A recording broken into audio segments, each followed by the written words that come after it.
Still watched more of the Midnight Club. Fun show. First season's done. I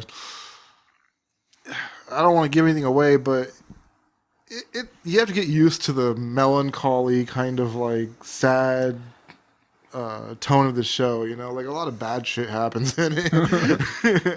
It's not too like fast paced actually. Like it doesn't feel like a lot has happened in the first season, but they do fill it out with like, of course, like their midnight ghost stories. So a lot of that is being filled out with those, and which are interesting. It's kind of like some of those stories like pick up where they left off. Some of them are like anthologies. So it's a fun little show in that way that you have a variety of different things to watch. You know, nothing the same always. What's the worst ghost you could be haunted by? Probably some like old guy with dementia. He doesn't know he's dead. Yeah. Wake up! We're late. Like what? Well, you know how in the first like Ghostbusters, Dan Aykroyd gets a blowjob from a ghost. Oh yeah, the ghosty. What if there was like a gay ghost that just like wouldn't leave you alone? Randomly blows you in your sleep every day. Like no gay ghost. Nutbusters. I used to work with somebody like that. Wait, what? That wouldn't stop blowing you. Wouldn't stop trying to. Oops. And I was like 16 at McDonald's.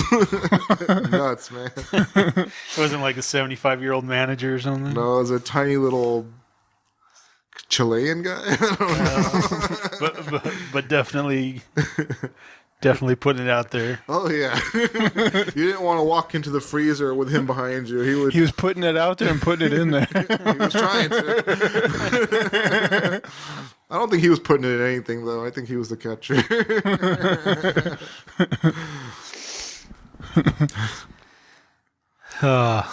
I just saw today that Westworld is canceled.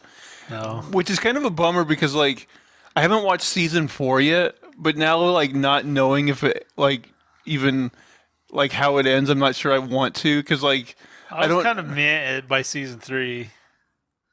Season 3, well, I love season 1, and then season 2 I thought was kind of a slog to get through, and then season 3 I like better than 2, but still not as much as 1. So like, I wanted to see the world with all them fucking samurais.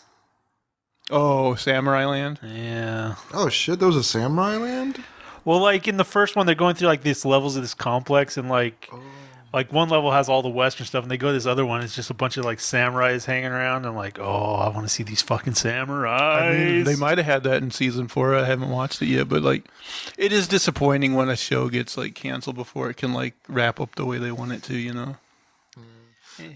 I don't remember exactly where. So season 1, I remember like at the end, like they had just started leaving the facility, like or was it season 2? Like where they just left the compound and they had broken into the real world. It's been a long time since I watched it, but well,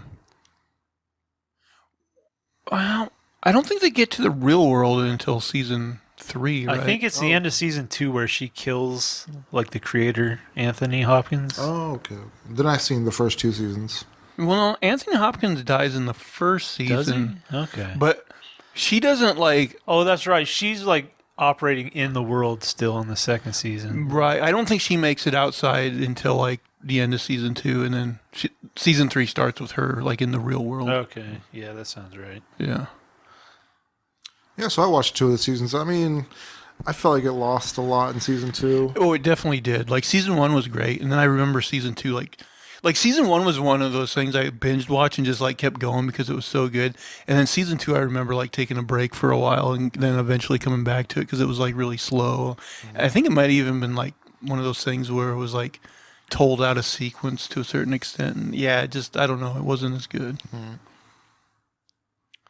Oh, I was gonna ask you. So you watched some like Swedish film or something the other day? Oh yeah, what? The Innocents, I think, something like that. But it's about like these kids that kind of get superpowers, and it's like one of them's obviously like a complete psycho. But yeah, it wasn't bad. I don't know It was a foreign film, right? Yeah, it's Swedish. Like, did you hear about it somewhere? Like, what made you want to watch it? Yeah, I saw a rating at some point. I was looking. I think I googled just like good horror films, and like that one came up in the last year, and there were a couple others.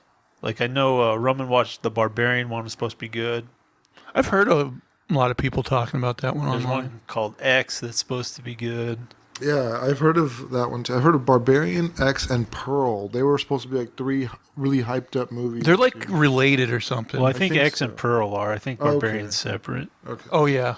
Well, I think Pearl is a prequel to Something X, like that, yeah. and then like they already announced like another movie in that franchise, so they're like pumping those out. Those are coming I don't even fast. know what the premise of those are.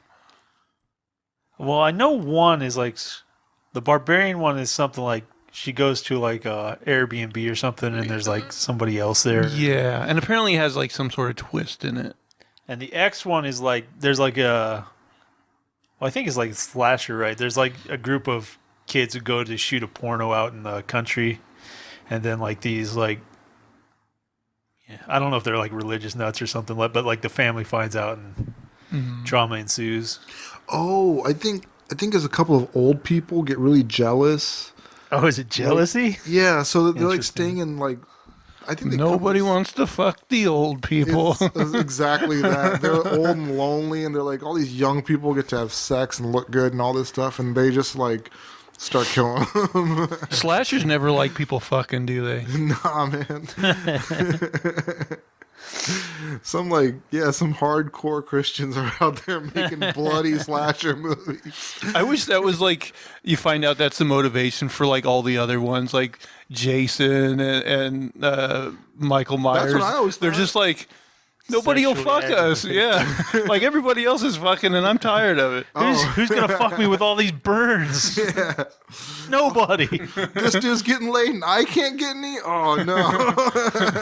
If I Somebody's getting if I can't get fucked, nobody's getting fucked. They always cut out the scene before Michael Myers kills the woman where he's like, hey, any chance? No? Okay. Man, I wish I had something to contribute. Really, I think the only new thing I watched this week was Andor. Yeah, I'll probably watch it eventually. I tied into like the newest season of Big Mouth, and I kind of felt like they lost some steam. Like I don't know. I just wasn't getting the laughs anymore. Just not as funny. Yeah, I fell behind on that show. Like, I think I barely started season 5. Like, maybe eventually I'll go back, but Yeah, the first season was, I thought, hilarious, like it shocked me, and I like Maury and all It was that. definitely shocking. Yeah. Like it was uncomfortable. Yeah. Yeah, yeah. I was unsure of where is this even okay to watch? But now it's just kind of like, I don't know. It's nothing new anymore. Yeah, now we know the world, and we're like, okay, Yeah. and it's just not hitting. what is it about like successful like animated comedies that they can just fucking go on forever? Like Simpsons, Family Guy. There's so many of them that just like I mean, it's keep going and going and like going. The Simpsons is so relatable, and it's a family, and so I don't know. It just had so much, but they also like built up a huge cast over time. And I think that added a lot of variety. Even like King of the Hill went forever and they stopped, and now I think they're gonna bring that back or something. Yeah, more King of the Hill. I think everybody can watch those kinds of shows. Like if you're an adult, you can watch it. You can Yeah. kick it to that. And if you're a kid, it's pleasing to the eye to watch like animated shows. Yeah, it's okay for you to watch. Yeah, and so like their base is always growing because kids are always turning like 10 or 12, whatever, and then like adults are maybe they'll go back and watch it still. So I think they just tend to have more. They're just they tend to have a lot of longevity. Yeah. Because I mean, like if somebody threw on The Simpsons today, like I wouldn't care. I'd be like, oh, I'll watch it. I don't care. I rewatched some of the, like maybe a couple years in, forward, until it starts to get bad. Yeah, I think if I ever revisited The Simpsons, I'd want to go back to the kind of those golden years. Yeah, there was definitely some really good time. Some good time span in there. Yeah, like the 90s, it was pretty strong. Yeah. Man, I think a lot of my childhood memories are tied to The Simpsons. Right. Like, every Sunday, boom. Is that when the new ones were on? Yeah, it was, wasn't it? Yeah, they Yeah, had they like play this. the reruns during the week. And That's right. That's right. it's like right after Married with Children.